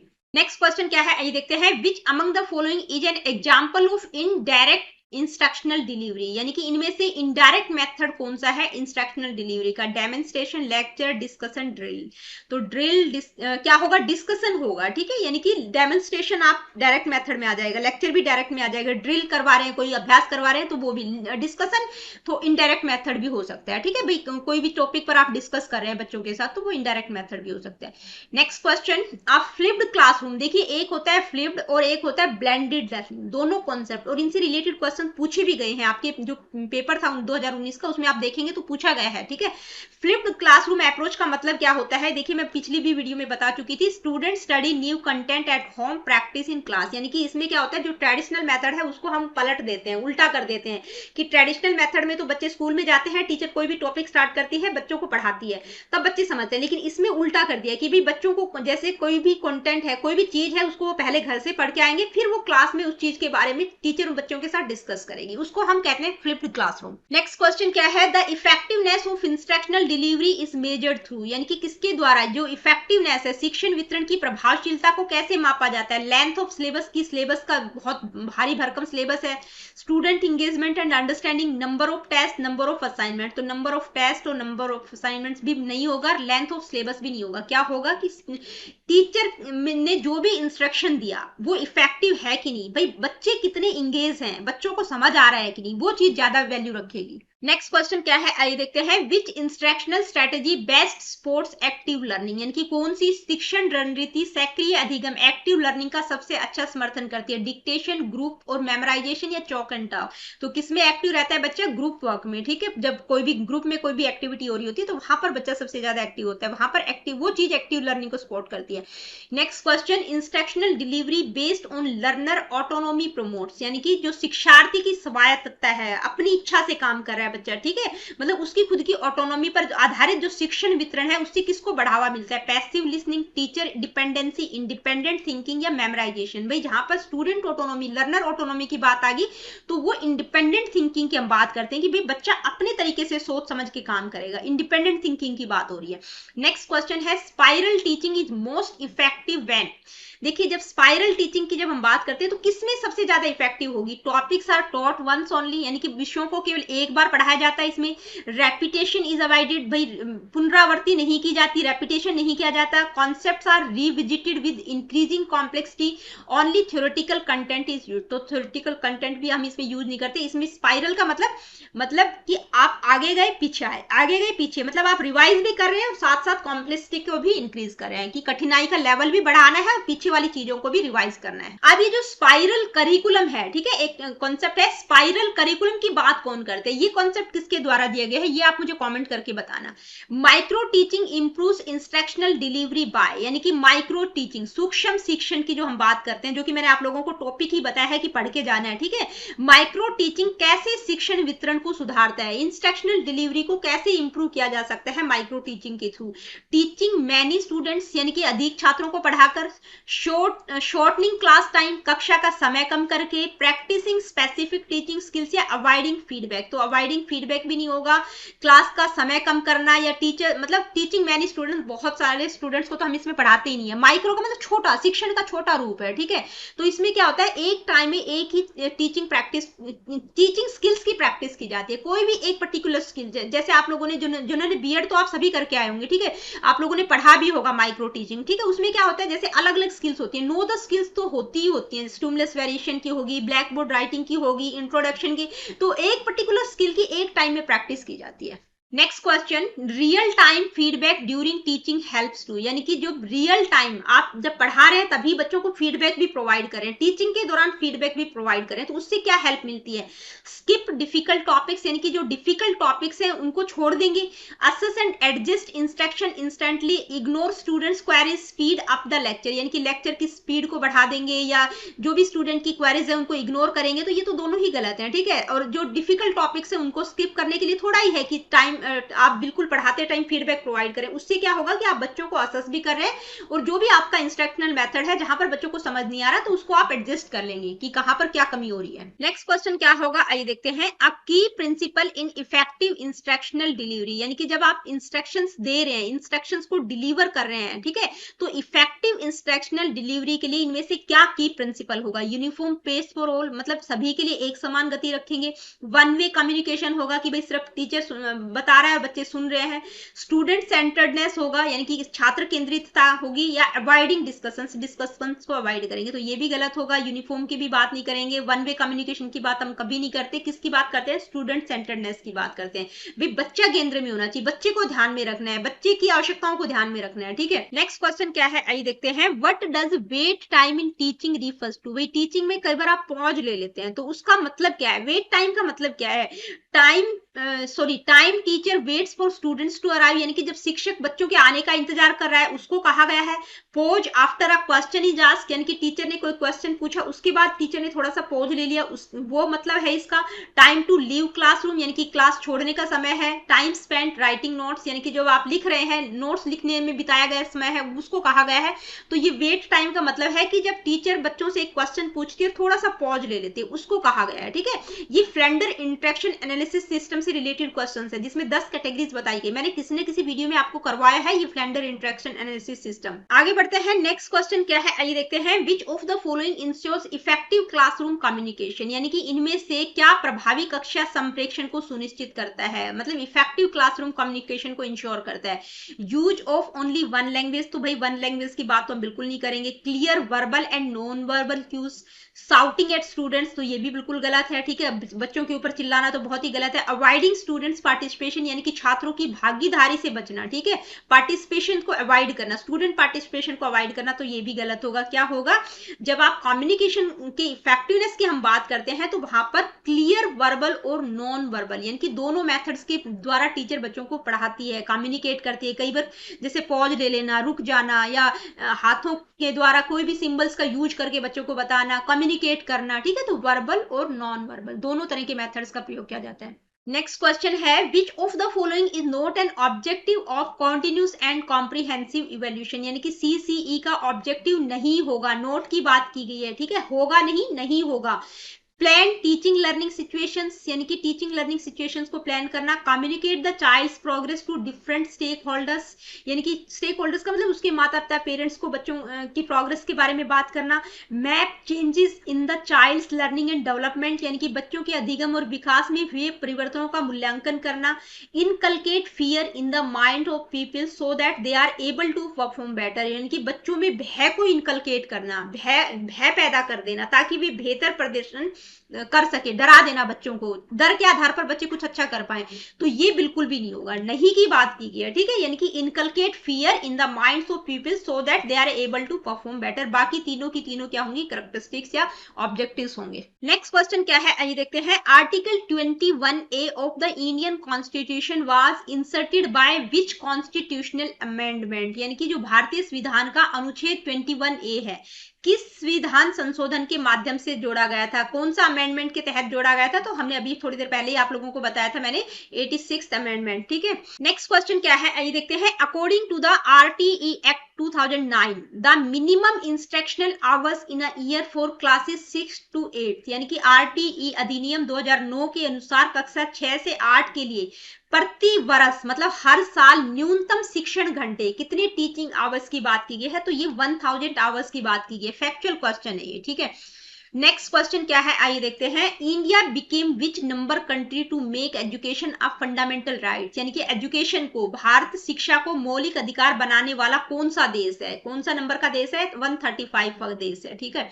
नेक्स्ट क्वेश्चन क्या है, आइए देखते हैं। According to the RTE act 2009 how many working days are prescribed for classes 1 to 5 in an academic year, यानी कि कक्षा 1 से 5 के लिए एक शैक्षणिक वर्ष में कितने कार्य दिवस, कितने वर्किंग डेज होने चाहिए। 1 से 5वीं क्लास तक के बच्चों की बात की गई है और इसमें आवर्स की बात नहीं की गई है, वर्किंग डेज की बात की गई है। तो कितने होने चाहिए, 200 वर्किंग डेज की बात की गई है। नेक्स्ट क्वेश्चन है, according to NCF 2005 the purpose of education is to promote, यानी कि NCF 2005 के अनुसार शिक्षा का उद्देश्य क्या है? लर्निंग बाय रोट, यानी कि रोट की तो बात बिल्कुल नहीं की गई, पैसिव लिसनिंग की भी बात नहीं की गई, constructive and meaningful learning, corporal punishment, तो कॉर्पोरल पनिशमेंट की भी बात नहीं की गई, किसकी की गई है? कंस्ट्रक्टिव और मीनिंगफुल लर्निंग की बात की गई है। नेक्स्ट क्वेश्चन क्या है, आइए देखते हैं। Who propose the zone of proximal development in learning theory, यानी कि जोन ऑफ प्रॉक्सिमल डेवलपमेंट की बात कौन करते हैं? प्याजे, वाइगोत्स्की, स्किनर या थॉर्नडाइक? तो वाइगोत्स्की करते हैं, ठीक है, ये तो हम बेसिक सा क्वेश्चन था, हम सभी जानते हैं। नेक्स्ट क्वेश्चन क्या है, आइए देखते हैं। What is the main focus of constructivist teaching, यानी कि रचनावादी शिक्षण का मुख्य उद्देश्य क्या है? Memorisation of facts, passive absorption of knowledge, यानी कि नॉलेज को निष्क्रिय रूप से ग्रहण करना, ठीक है भाई, टीचर ने जो कुछ बताया आपने ग्रहण कर लिया, तो कंस्ट्रक्टिविस्ट अप्रोच में हम ये तो बात नहीं करते, दोनों ही गलत हो गए, ठीक है। Active involvement of learners, mechanical repetition, यानी कि बिल्कुल बार बार आप उसको रिवाइज करे जा रहे हैं मैकेनिकली, ठीक है, वो भी गलत है, तो कौन सा होगा? एक्टिव इन्वॉल्वमेंट की हम बात करते हैं भाई, लर्नर का एक्टिव इन्वॉल्वमेंट होना चाहिए। नेक्स्ट क्वेश्चन है, formative assessment is mainly used for, यानी कि निर्माणात्मक मूल्य, फॉर्मेटिव असेसमेंट का मुख्य उद्देश्य क्या है? Assign final grades, determine pass fail status, monitor and improve learning, conduct entrance exams, यानी कि क्या होगा? तो फॉर्मेटिव असेसमेंट किस लिए करते हैं? ताकि बच्चों को साथ साथ मॉनिटर कर सके और उनकी जहां पर भी जो कमियां हैं उसको इंप्रूव किया जा सके। नेक्स्ट क्वेश्चन है, which instructional method encourages students to explore, investigate and draw conclusions on their own, यानी कि कौन से इंस्ट्रक्शनल मेथड में हम बात करते हैं कि भी बच्चा एक्सप्लोर करे, इन्वेस्टिगेट करे और कंक्लूजन्स को ड्रॉ करे खुद ही, तो कौन सा मेथड होगा? वो डिस्कवरी मेथड ही होगा, ठीक है, सिंपल सा क्वेश्चन था। नेक्स्ट क्वेश्चन क्या है, आइए देखते हैं। The role of the teacher in a learner centered classroom is, यानी कि अधिगम केंद्रित कक्षा में शिक्षक की भूमिका कैसी होगी? सॉल अथॉरिटी, यानी कि एक अधिकारी के रूप में, पैसिव ऑब्जर्वर के रूप में, फैसिलिटेटर ऑफ लर्नर, यानी कि अधिगम को सुगम बनाने वाले एक फैसिलिटेटर की तरह होगी, या डिसिप्लिनरियन की तरह होगी? तो किसके रूप में होगी? एक फैसिलिटेटर का रोल रहेगा जब हम टीचर सेंटर्ड क्लासरूम की बात करते हैं। तो नेक्स्ट क्वेश्चन क्या है, आइए देखते हैं। Which instructional strategy is best suited for developing critical thinking, यानी कि आलोचनात्मक सोच विकसित करने के लिए सबसे उपयुक्त शिक्षण रणनीति कौन सी होगी? Dictation, rote memorization, discussion and debate, silent reading? तो हम समझ ही गए हैं क्या रहेगा, discussion and debate. Next question क्या है, आइए देखते हैं। इफेक्टिव इंस्ट्रक्शनल डिलीवरी इन्वॉल्व्स, यानी कि जब हम प्रभावी शिक्षण में शामिल हो, क्या इनमें से क्या होगा? इफेक्टिव इंस्ट्रक्शनल डिलीवरी की जब हम बात करते हैं, monotone lecture, one way communication, interactive and engaging teaching, solve use of text book? तो सिंपल सा क्वेश्चन था कि जब इफेक्टिव इंस्ट्रक्शनल डिलीवरी की बात करें कि बच्चों के साथ इंटरेक्ट करना, टीचिंग को इंगेजिंग बनाना, ठीक है। नेक्स्ट क्वेश्चन क्या है, आइए देखते हैं। डिफरेंशिएटेड इंस्ट्रक्शन एम्स टू, भाई डिफरेंशिएटेड जो विभिन्नीकृत विभेदित शिक्षण है उसका उद्देश्य क्या है? Teach all students the same way, एक ही तरीके से बच्चों को पढ़ाना। इग्नोर स्टूडेंट्स लर्निंग नीड्स, यानी कि जो अलग अलग विविधताओं वाले बच्चे उनकी जो लर्निंग नीड्स है उसको इग्नोर कर देना। Cater to different learning styles and abilities, यानी कि विभिन्न अधिगम शैलियों और क्षमताओं को संबोधित करना। Focus only on average learners, तो क्या होगा? यानी कि जो विविधताओं वाले बच्चे हैं उनके लिए डिफरेंट लर्निंग स्टाइल्स का प्रयोग करना, ताकि उनकी जो भी नीड्स है उनको पूरा किया जा सके। नेक्स्ट क्वेश्चन क्या है, आइए देखते हैं। The technique of using real life situations in teaching is called, यानी कि कौन सी टेक्निक का प्रयोग करेंगे जब हम रियल लाइफ सिचुएशंस की बात करते हैं टीचिंग में? तो कौन सा मेथड यूज करेंगे? लेक्चर, प्रोजेक्ट, डिक्टेशन या रोट मेथड? तो कौन सा करेंगे? Project method. नेक्स्ट क्वेश्चन क्या है, आइए देखते हैं। पीयर टीचिंग इनहेंस, यानी कि पीयर टीचिंग जो सहपाठी शिक्षण है वो किसको इनहेंस करता है? Teachers control, students competition, collaborative learning या मेमोराइजेशन? तो क्या होगा? कोलैबोरेटिव लर्निंग को ही, यानी कि समूह में आप काम कर रहे हैं, अपने दोस्तों के साथ कर रहे हैं, तो कोलैबोरेटिव लर्निंग की भावना आप में रहेगी, ठीक है, सहयोगात्मक अधिगम को बढ़ावा मिलेगा। नेक्स्ट क्वेश्चन क्या है, आइए देखते हैं। Which of the following is a characteristic of an effective teacher, यानी कि एक प्रभावी शिक्षक की विशेषता क्या होगी? भाई एक टीचर कैसा होना चाहिए? इफेक्टिव टीचर कैसा होना चाहिए? डोमिनेशन, यानी कि उसमें हावी हो जाए बच्चों के ऊपर, डोमिनेंस की भावना हो। फ्लेक्सिबिलिटी, रिजिडिटी, इंडिफरेंस, उदासीन होना चाहिए या कठोर होना चाहिए? तो ये भी गलत है, ठीक है। कैसा होना चाहिए? फ्लेक्सिबिलिटी होनी चाहिए, भाई स्टूडेंट्स की जो भी नीड्स हैं, ठीक है, जो भी सिचुएशन है उसके अकॉर्डिंग वो मतलब अडेप्ट कर ले सिचुएशंस को, उसके अकॉर्डिंग अपने आप को ढाल सके, उसमें फ्लेक्सिबिलिटी होनी चाहिए। नेक्स्ट क्वेश्चन क्या है, आइए देखते हैं। The use of multimedia in instructional delivery helps to, यानी कि शिक्षण में मल्टीमीडिया का यूज करना। इंस्ट्रक्शनल डिलीवरी जब आप बच्चों को पढ़ा रहे हैं तो वहां पर बहुत सारे मीडिया का प्रयोग करना, तो उससे क्या होता है? उसके प्रयोग से क्या होता है? इंक्रीज बॉर्डम, यानी कि ऊब बढ़ती है बच्चों में, या रिटेंशन, स्मरण शक्ति को घटाता है, रिटेंशन को डिक्रीज करता है। इनहेंस इंटरेस्ट एंड अंडरस्टैंडिंग, यानी कि इंटरेस्ट और अंडरस्टैंडिंग को इनहेंस करता है। ये कंफ्यूजन क्रिएट करता है। तो क्या करता है भाई? मल्टीमीडिया का प्रयोग करके टीचर पढ़ा रही है, टेक्नोलॉजी का यूज करके, तो उससे बच्चों में इंटरेस्ट भी क्रिएट होता है, उनकी समझ भी बढ़ती है। ठीक है, मतलब बच्चे विजुअलाइज कर सकते हैं, चीजों को देख सकते हैं वीडियोस के थ्रू, या जो भी चीज मतलब मल्टीमीडिया का प्रयोग करिए, ऑडियो का यूज करिए, वीडियो का यूज कर रही है, ठीक है, विजुअल चार्ट का यूज करिए, जो भी यूज कर रही है, ठीक है, तो उससे सिर्फ और सिर्फ बच्चों का इंटरेस्ट और अंडरस्टैंडिंग इनहेंस होती है। Next question, the primary aim of inclusive teaching is, यानी कि इंक्लूसिव समावेशी शिक्षण का प्राइमरी उद्देश्य क्या है? सेग्रीगेशन, तो सेग्रीगेशन की बात तो हम स्पेशल एजुकेशन में करते हैं। इलिटिज्म यानी कि अभिजात्यवाद। Equal opportunity to all learners, selective instruction, तो कौन सा होगा? इक्वल अपॉर्चुनिटीज की बात की गई कि भाई सभी विद्यार्थियों को समान अवसर देने की बात की गई है इंक्लूसिव एजुकेशन में। नेक्स्ट क्वेश्चन क्या है? Who emphasize learning should be interesting, यानी कि किसने कहा है कि भाई सीखना रोचक होना चाहिए? तो रूसो, कॉमेनियस, पाउलो फ्रेरे या पेस्ट्रोलॉजी? तो इसकी बात कौन करते हैं? पेस्ट्रोलॉजी ने कही है ये लाइन। तो देखिए ये 50 क्वेश्चंस आपके स्पेशली जो है स्किल्स, कॉम्पिटेंसीज, ये भी आरटी एक्ट या एनसीएफ वगैरह इनसे रिलेटेड थे। अब जो आगे के 15 क्वेश्चंस आएंगे वो सिर्फ और सिर्फ एनईपी 2020 से रिलेटेड रहेंगे, और ये एनईपी 2020 से रिलेटेड वो क्वेश्चंस हैं जो किसी ना किसी मतलब पेपर में पूछे जा चुके हैं, स्पेशली सीटेट, एचटेट या किसी नेट वगैरह में भी पूछे जा चुके हैं। ठीक है, तो एनईपी 2020 से तो फ्रिक्वेंटली क्वेश्चन आएगा ही आएगा, आप ध्यान रखना, बिल्कुल आएगा ही आएगा। तो जो कॉन्सेप्चुअल चीजें मैंने आपको अभी बताई हैं उनको भी ध्यान में रखना है, और ये क्वेश्चंस करेंगे तो वहां से आपकी और क्लैरिटी हो जाएगी। ठीक है, let me see what is the first question.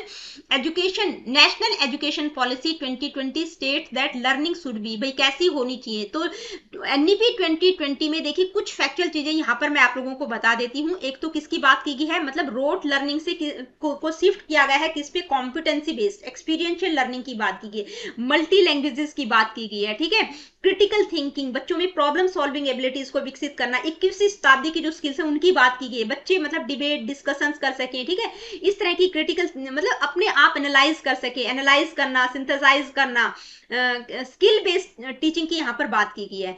एक 360 डिग्री असेसमेंट की बात की गई है, और जो स्ट्रक्चर था वो कौन सा है? 5+3+3+4 स्ट्रक्चर की बात की गई है। इसके अलावा एनईपी 2020 का इवोल्यूशन कैसे होता है, कौन सी कमेटी थी, उस कमेटी के चेयरपर्सन कौन थे, ठीक है, स्ट्रक्चर क्या रहेगा, असेसमेंट क्या रहेगा, ठीक है, ये सारी चीजें मैं आप लोगों को बता चुकी हूँ। इतना भी पढ़ के चले जाएंगे ना तो कोई क्वेश्चन मिस नहीं होगा, ये मैं आप लोगों को गारंटी के साथ बोल रही हूँ। तो क्या है पहला क्वेश्चन, क्या है? एनईपी 2020 से रिलेटेड रहेंगे, इसलिए मैंने अलग से 15 क्वेश्चन इंक्लूड किए हैं। ठीक है, 50 क्वेश्चन हम कर चुके हैं और 15 क्वेश्चन हो रहेंगे, तो आज के सेशन में कम से कम 65 क्वेश्चन हैं जो कि बहुत इंपॉर्टेंट है और सारे के सारे पीवाईक्यूज हैं। National education policy 2020 state that learning कैसी होनी चाहिए? Content oriented, text book centric, experiential, behaviouristic. तो आपको देखते ही पता चल गया होगा, मेन चीजें मैं आप लोगों को बता ही चुकी हूँ भी, एक्सपीरियंस बेस्ड लर्निंग की बात की गई है। ठीक है, कंटेंट, टेक्स्ट बुक और बिहेवियरिस्टिक की बात नहीं की गई है। नेक्स्ट क्वेश्चन क्या है, आइए देखते हैं। As per NEP 2020 the form of assessment, यानी कि जो असेसमेंट 360 डिग्री असेसमेंट की बात की गई है स्कूल्स में, तो वो किससे शिफ्ट किया गया है? मतलब एसए टू एफए किया गया है, एफए टू एसए किया गया है, या लर्निंग रोट मेमोराइजेशन की बात की गई है, फ्लेक्सिबल अप्रोच से स्टैंडर्डाइज टेस्टिंग की बात की गई है। तो देखिए स्टैंडर्डाइज हो गया, तो ये इसमें फ्लेक्सिबल अप्रोच तो ठीक है, लेकिन स्टैंडर्डाइज टेस्टिंग या रिजिडिटी की हम बात नहीं करते एनईपी में।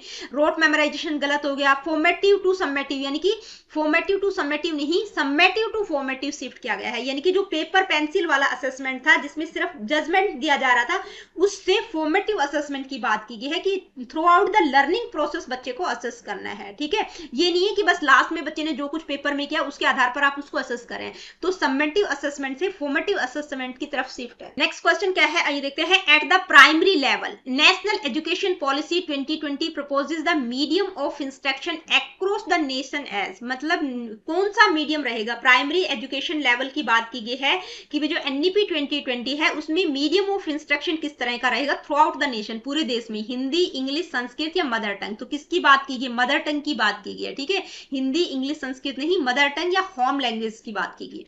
Next question, national education policy 2020 considers multilingualism, भाई एनईपी 2020 में बहुभाषिता की बात की गई है, तो बहुभाषीयता की जो बात की गई है वो क्या है, एक हिंड्रेंस है बच्चों की लर्निंग के लिए, यानी कि एक बाधा, एक रुकावट के रूप में देखा गया है इसको, मल्टीलिंगुअलिज्म को।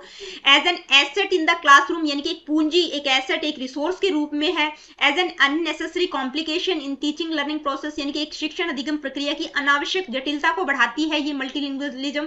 एज अ बैरियर, या इंक्लूसिव एजुकेशन में एक बैरियर के रूप में। तो भी बैरियर तो बिल्कुल भी नहीं होगा, अननेसेसरी कॉम्प्लिकेशन को भी नहीं बढ़ाता है, कि जो हमारा जो देश है वो विविधताओं वाला देश है, ठीक है, अलग अलग तरह की भाषाएं बोली जाती हैं। हिंड्रेंस को भी नहीं बढ़ाता, ये किसको बढ़ाता है, एक एसेट है, एक रिसोर्स है, एक पूंजी के रूप में इसको माना गया है, ठीक है, कि भाई बच्चा किसी भी बैकग्राउंड, किसी भी कॉन्टेक्स्ट से आ रहा है, उसको आपको स्वीकार करना है, उसको बेहतर तरीके से उसको शिक्षा देनी है, उस भाषा को बाधा के रूप में नहीं लिया गया है। नेक्स्ट क्वेश्चन क्या है, ये देखते हैं। What does national education policy 2020 propose for retention of students from socio economically disadvantaged groups, यानी कि जो आर्थिक, सामाजिक आर्थिक रूप से वंचित समुदायों से आने वाले विद्यार्थियों की अवधारणा हेतु क्या प्रस्तावित करती है एनईपी 2020, यानी कि उसमें क्या कहा गया है, जो सोशली और इकोनॉमिकली डिसएडवांटेज ग्रुप से जो बच्चे आ रहे हैं उनके लिए क्या कहा गया है। Rote learning, standardization of curriculum and assessment, यानी कि एक मानक आधारित करिकुलम होना चाहिए। रोट लर्निंग की तो हम बिल्कुल भी बात नहीं करते, उसको तो टोटली अपोज किया गया है। परफॉर्मेंस ओरिएंटेड, यानी कि उनकी सिर्फ परफॉर्मेंस को ध्यान में रखकर उनको चेक करना है।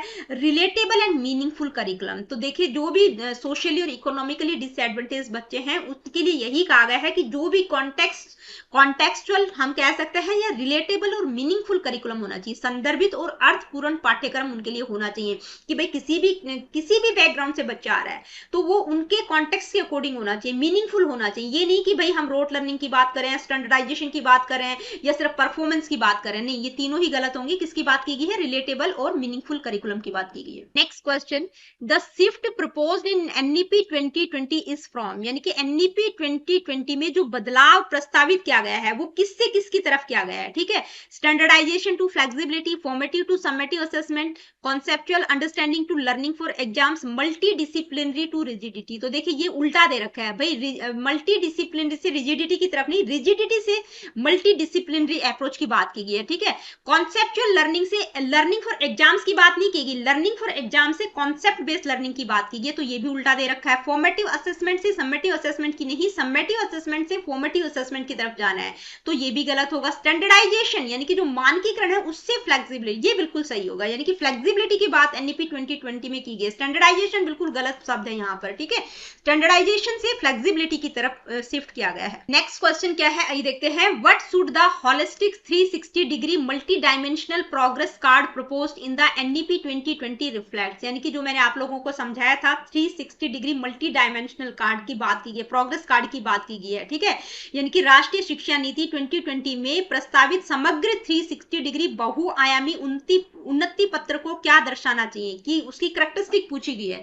भाई जो holistic 360 degree multi dimensional card है वो कैसा होना चाहिए। Comparison of the student performance with marks across the state, भाई पूरे स्टेट में बच्चों की परफॉर्मेंस को चेक करना मार्क्स के आधार पर, तो ये तो मार्क्स की तो बात ही नहीं करता है एनईपी 2020, ठीक है। Progress of learners in cognitive, affective and psychomotor domains, identification of students on an 8 point grade scale, यानी कि बच्चों को जो 8 पॉइंट स्केल है उसके आधार पर आइडेंटिफाई करना, तो इसकी बात भी बिल्कुल एनईपी 2020 में नहीं कही गई।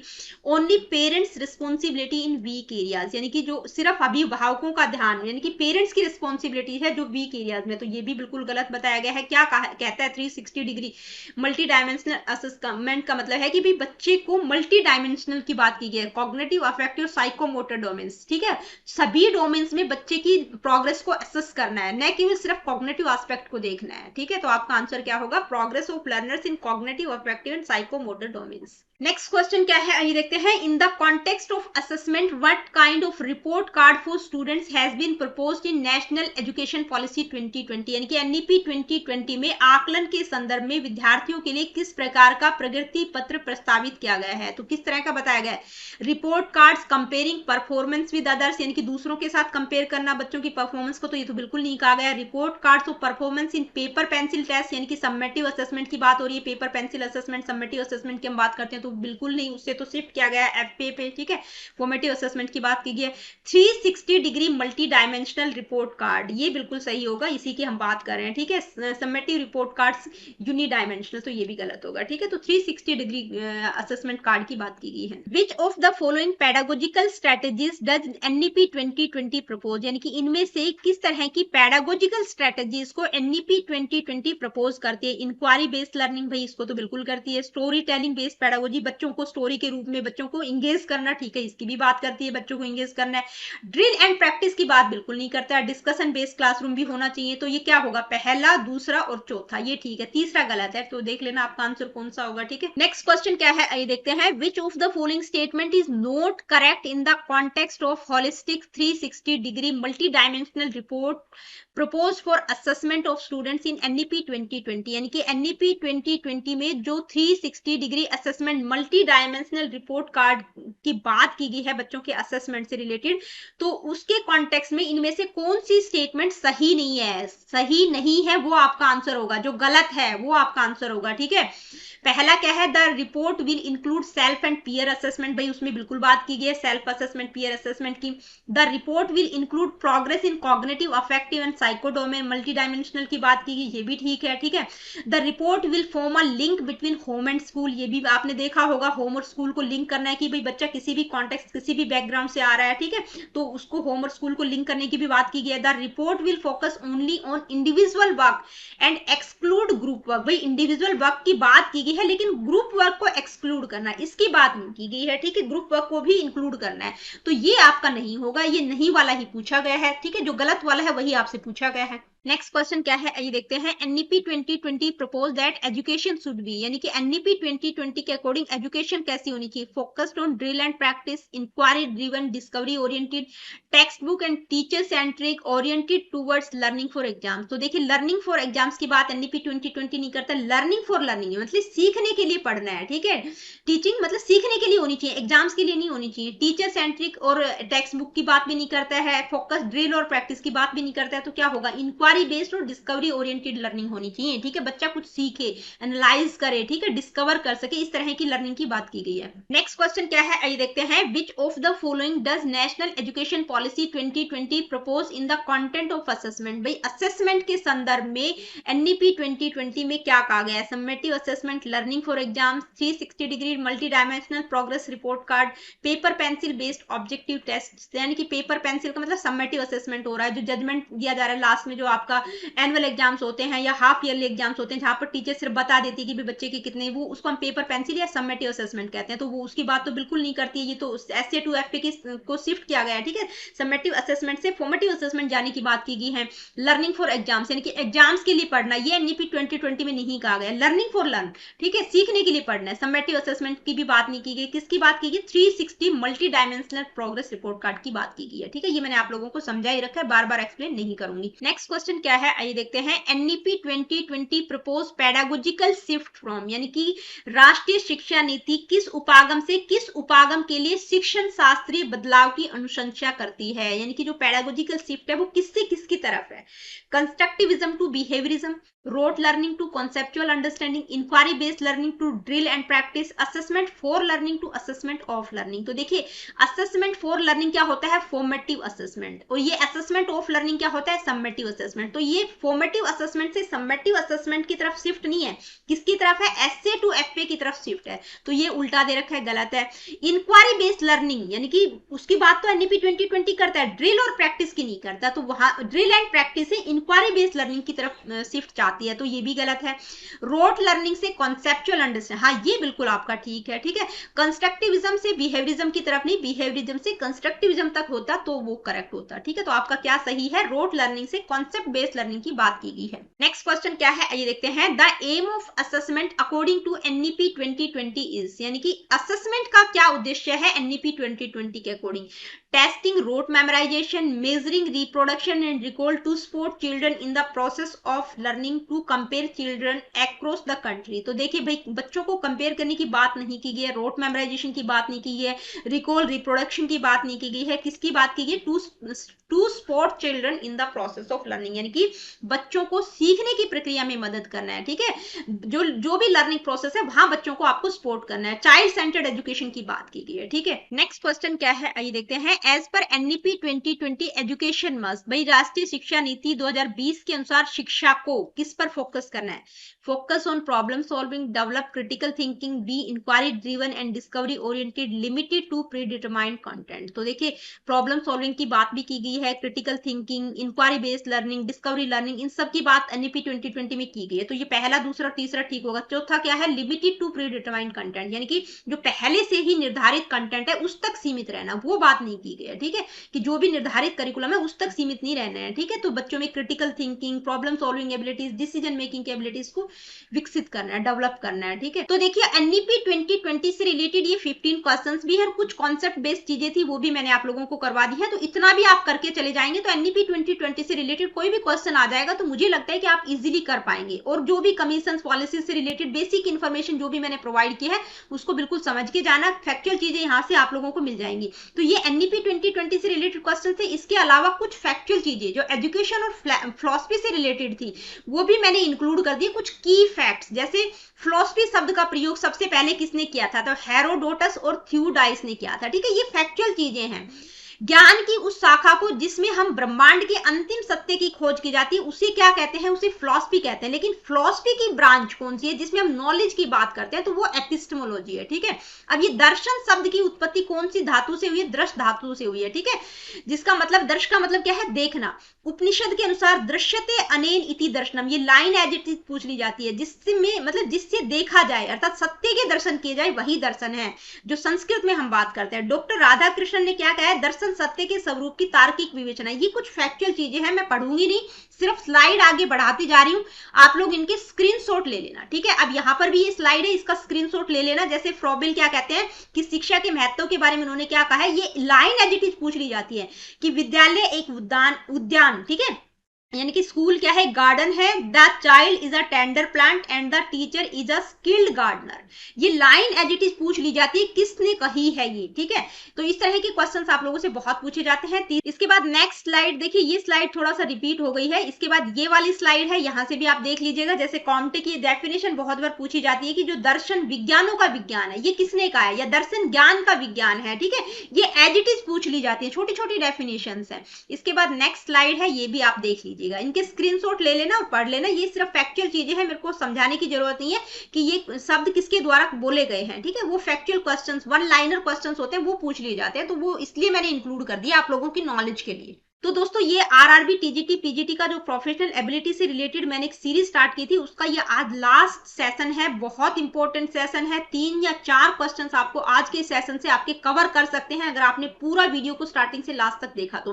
बिल्कुल भी मिस नहीं करना है, एनईपी 2020 को बिल्कुल मिस नहीं करना है। ठीक है, किसी भी चीज को मिस नहीं करना है। बहुत इंपॉर्टेंट सेशन था और ये लास्ट सेशन है। आई होप कि आप लोग बहुत बेहतर तैयारी कर रहे होंगे। मेरी तरफ से आप सभी को ऑल द बेस्ट। जो भी आप लोगों का पेपर होता है उसके बाद प्लीज कमेंट करके मेरे को जरूर बताना है कि एजुकेशन क्लासेस से आप लोगों को कितना बेनिफिट हुआ है। और हाँ, एक पॉइंट और मेरे को ध्यान में आ गया है बताते बताते कि भाई जो एक्सेप्शनल चिल्ड्रन का टॉपिक है उसमें एक पीडब्ल्यूडी एक्ट 1995 है। ठीक है, पीडब्ल्यूडी एक्ट है एक, और पीडब्ल्यूडी एक्ट, ठीक है, 1995 में आया था, जिसमें 7 डिसेबिलिटीज की बात की गई है। उसके बाद आरपीडब्ल्यूडी एक्ट, ठीक है, आरपीडब्ल्यूडी एक्ट जो 2016 में आया, उसमें 21 डिसेबिलिटीज की बात की गई है। ये दोनों एक्ट मैंने इंक्लूड नहीं किए हैं, आज मैं इंक्लूड कर दूंगी प्लेलिस्ट में, इनको भी पक्का देख के जाना है। ठीक है, तो उससे बाहर आपको कुछ भी देखने को नहीं मिलेगा। इतना भी आप पढ़ जाएंगे तो कहीं पर भी कोई क्वेश्चन मिस होने की संभावना नहीं है। तो ऑल द बेस्ट आप सभी को, बहुत बहुत मतलब अच्छे से पेपर दे के आना। जो भी आपका थॉट प्रोसेस होता है, किस तरह का पेपर आपका आया था, प्रोफेशनल एबिलिटी सेक्शन में क्या कुछ पूछा गया था,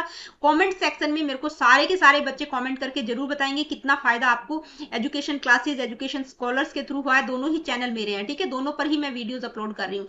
तो दोनों पर जितने भी बच्चे जुड़े हुए हैं प्लीज मेरे को कमेंट करके जरूर बताइएगा कि कितना फायदा आपको एजुकेशन क्लासेस या एजुकेशन स्कॉलर से हुआ है। दोस्तों, मिलती हूँ आप लोगों से अपनी अगली वीडियो में। अगली वीडियो में हमने जो यूजीसी नेट एजुकेशन पेपर 2 की तैयारी मैं आप लोगों को करवा रही थी, उस सीरीज को मैं कंटिन्यूटी में करूंगी। तो देखिए अभी तो लगभग 1 वीक तक तो मुझे लगता नहीं कि कोई वीडियो आ पाएगा, 4 5 6 दिन भी हो सकते हैं, क्योंकि मेरे को थोड़े से हेल्थ इश्यूज हो रखे हैं, तो डॉक्टर वगैरह को मुझे दिखाना है, उसके बाद मैं उसको स्टार्ट करूंगी।